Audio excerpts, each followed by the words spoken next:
Vegeta ginamit na ang Super Saiyan 4 laban kay Ice. Hello guys, Ugok Anime PH nga pala. Ngayon nga ay pag-uusapan natin ang Chapter 2 ng Dragon Ball AF.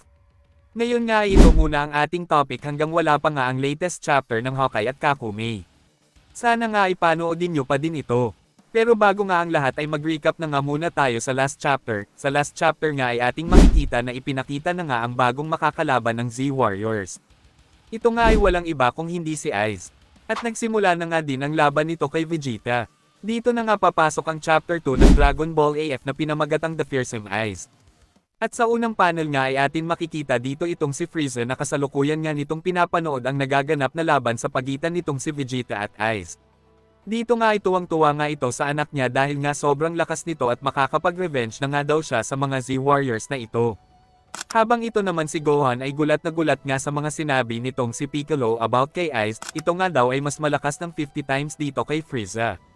Kaya ang gusto nga ditong gawin ni Piccolo na lumaban na nga daw ang mga ito ng sabay-sabay dito kay Ice. Kaya mabilis na nga agad ditong inutusan ni Gohan ang lahat ng kasama niya na maghanda para sa pag-atake dito kay Ice. Pero itong si Vegeta nga ay tinanggihan ang plano nitong si Gohan. Mas gusto nga daw niyang lumaban ng mag-isa at ayaw nga daw niyang umasa sa mga ito. Dito nga ay naghanda na nga ulit itong si Vegeta at Ice para nga ituloy ulit ang laban nila. Agad na ngang sumugod itong si Vegeta at umatake na nga ito ng sobrang lakas na pagsuntok na rektang tumama sa mukha nitong si Ice dahilan kaya nga ito ay tumalsik ng malayo. Sinundan pa nga ni Vegeta ang atake niya ng isang wave blast ngunit nagawa nga itong maiwasan ni Ice at mabilis na sumugod ito kay Vegeta. Tinamaan nga itong si Vegeta ng atake ni Ice na talagang nagpagulat sa kanya. Sinundan pa nga ni Ice ang atake niya ng isang malakas na pagsuntok na rekta ulit tumama sa ating bida. At dito nga ay nagpalitan na nga ang dalawa ng napakadaming pag-atake pero nakakalamang na nga itong si Ice sa nagiging laban nila. Sinabi nga dito ni Ice na yan na daw ba ang totoong lakas na meron ito. Kung sasabihin nga daw nito na yan na yun ay nakaka-disappoint nga daw talaga ito. Sagot naman dito ni Vegeta na hindi nga daw, kaya kumalma nga lang daw ito. Hindi nga daw niya alam na kailangan pa nga daw dumating sa point na gagamitin niya dito kay Ice ang isang bagay na ito. Dito nga ay may inabot itong si Vegeta na isang bagay dito kay Trunks at sinabi nito na gamitin nga daw ni Trunks sa kanya ang bagay na ito. Agad naman itong ginamit ni Trunks sa kanyang ama. Wala pang ang ilang segundo ay nakapag-transform na nga itong si Vegeta sa Super Saiyan 4. Dito nga ay atin makikita ang sobrang lakas na pinapalabas ng Super Saiyan 4 na transformation nitong si Vegeta. Habang itong si Ice naman ay kasalukuyan ngang nakatingin dito kay Vegeta.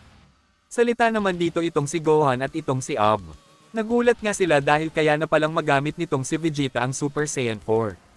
Itong si Vegeta naman ay nagsalita nga dito at sinabi nito na salamat nga daw sa pag-aantay nito sa kanya, ngayon nga daw ay ipapakita na niya kay Ice ang totoong mangyayari bagay naging seryoso na siya sa isang laban. Kaya maari nga daw na pagsisihan nitong si Ice. Sagot nga dito itong si Ice at sinabi nito na kakaiba nga daw ang lakas na meron itong si Vegeta, pero okay lang daw, pwede na nga daw nilang simulan ulit ang round 2. Dito nga ay naghanda na nga itong si Vegeta at wala pang ang ilang segundo ay umatake na nga ito ng isang malakas na pag-atake. Rekta nga ditong tinamaan itong si Ice ng atake nitong si Vegeta, sinundan pa nga ni Vegeta ang atake niya ng isang malakas na pag-atake ulit. Hindi pa nga dito na kontento itong si Vegeta, umatake pa nga dito itong si Vegeta ng isang malakas na wave blast na rektang tumama kay Ice at nagresulta nga ito ng malakas na pagsabog. Itong sila Gohan nga ay gulat na gulat nga sa ginawa nitong si Vegeta. After nga ng pagsabog na gawa ng atake nitong si Vegeta ay makikita nga natin itong si Ice na talagang na-per-ohan nga sa ginagawa nitong si Vegeta. Salita nga dito itong si Ice at sinabi nito na hindi nga daw ito pwede, at sobrang lakas nga daw talaga nitong si Vegeta. Habang ang mga kasamahan nitong si Ice ay talagang nag-aalala na nga dito kay Ice. Balak na ngang tapusin ni Vegeta itong si Ice, pero agad namang lumipad dito itong si Ice at sinabi nito na nakakainis nga daw, kailangan pa nga daw niyang maging seryoso sa laban na ito. Sagot naman dito nitong si Vegeta na seryoso ba kamo? Sinasabi mo ba na hindi ka pa seryoso sa nangyayaring laban natin? Dagdag pang sabi dito ni Vegeta na wag nga daw itong magpatawa, malapit na nga daw itong matalo, kung seryoso na nga daw ito sa laban ay ipakita nga daw nito sa kanya.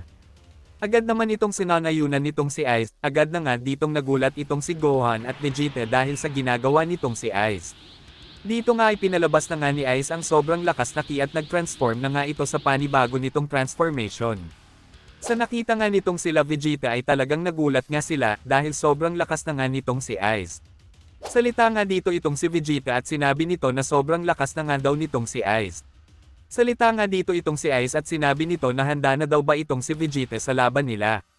Dito nga ay handa na nga itong si Vegeta, pero salita nga dito itong si Gohan at sinabi nito na tama nga daw itong si Piccolo, kailangan na nga daw nilang lumaban ng magkakasama.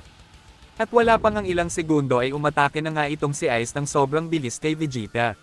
Lekta na nga ditong tinamaan itong si Vegeta ng isang malakas na atake. Sinundan pa nga ito ni Ice ng isang na namang malakas na pag-atake na talagang nagpapahirap dito kay Vegeta. Habang nasa ere nga itong si Vegeta ay sinundan pa nga agad ulit ito nitong si Ice at umatake na nga ulit ito ng sobrang lakas na pag-atake na talagang nagpatalsik dito kay Vegeta. At wala pang ilang segundo ay nag-charge na nga ito ng napakalakas na wave blast at agad na itong nirelease ni Ice kay Vegeta. Ang atake nga nitong si Ice ay nagresulta ng sobrang lakas na pagsabog na talagang nagpagulat dito kay Gohan. Nagawa nga ditong ma-maintain nitong si Vegeta ang atake na yon, ngunit hindi pa nga tapos itong si Ice sa pag-atake dahil nga nasa likod na nga agad ito. Pero nagawa naman ni Vegeta na makapag-counter ng isang pag-atake na nagawa naman mas alag nitong si Ice. Lahat nga ng atake dito nitong si Vegeta ay madali nga lang nagagawang mas alag nitong si Ice, at wala pang ilang segundo ay tinamaan na nga itong si Vegeta ng atake nitong si Ice na nagpatalsik dito kay Vegeta. Sa moment na ito ay hindi na nga kaya pang lumaban nitong si Vegeta kaya sobrang nagalit na nga dito itong si Trunks. Salita naman dito itong si Gohan at sinabi nito na maghanda na nga daw ang lahat ng mga ito sa pagsugod dito kay Ice. Si Trunks naman dito ay agad na tinawag itong si Goten para nga gawin na ang fusion technique. Wala pang ang ilang segundo ay nakapag-fusion na nga ang dalawa dito. Habang itong si Ob naman ay naghanda na nga din para nga umatake dito kay Ice. Mabilis na ngang sumugod ang dalawa dito, pero madali nga lang naiiwasan nitong si Ice ang mabibilis na pag-atake ng dalawa dito. Salita nga itong si Ice at sinabi nito na kung gusto nga daw ng mga bata na ito na makipaglaro ay pagbibigyan nga daw niya ito. Habang itong si Gohan naman ay meron din palang katulad ng kay Vegeta na isang device. Agad nga niya itong binigay kay Pan para nga gamitin sa sarili niya. Kailangan nga daw niyang mag Super Saiyan 4 din para nga daw makatulong siya sa laban. Itong si Pan naman ay nag-aalala nga dito sa ama niya dahil baka nga daw ito ay mag-out of control sa paggamit ng transformation na yon. Pero itong si Gohan naman ay nagsalita at sinabi nito na kailangan nga daw niyang gawin ito para makatulong sa mga kasama niya. At dito nga ay ginawa na nitong si Pan ang gusto ng tatay niya.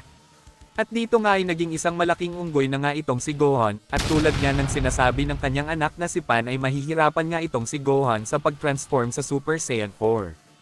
Nakita nga ito nitong si Ob at sinabi nito na delikado nga daw ito. Habang itong si Ice naman ay talagang nagulat nga sa malaking unggoy na yon. Ngunit wala pang ang ilang segundo ay umatake na nga lang bigla itong si Gohan ng sobrang lakas na pag-atake na talagang nagresulta ng malakas na pagsabog.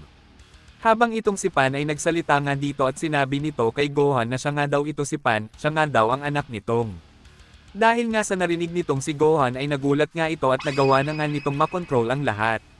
At wala pang ang ilang segundo ay matagumpay na ngang nakapag-transform itong si Gohan sa Super Saiyan 4.